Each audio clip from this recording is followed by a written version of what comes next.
Des maîtres et des maîtres d'échafaudage, ils font partie du paysage bruxellois depuis longtemps, tellement longtemps qu'on a du mal à se rappeler de la date de leur installation. Dans le plus lointain de mes souvenirs, j'ai toujours vu des échafaudages sur la façade du palais de justice. Je ne peux pas dire beaucoup plus. Ça fait des dizaines d'années. Moi, je suis entré dans la maison en 1986. Il y avait déjà des échafaudages.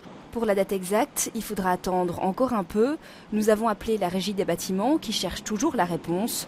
Pour l'enlèvement de ces échafaudages, pas de date précise non plus. Au Conseil des ministres ce matin, on a confirmé que la fonction du palais de justice resterait à 100% judiciaire, un effet d'annonce pour certains. On nous a déjà dit tellement de choses. Aujourd'hui, c'est 100%, demain, c'est autre chose. On verra bien.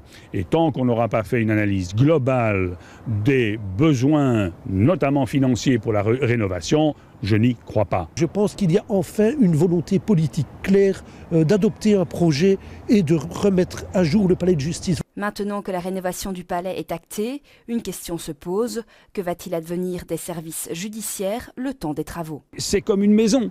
Une maison, si on veut la rénover, et on doit rénover l'électricité, les châssis, le chauffage, etc., etc., il n'y a qu'une méthode.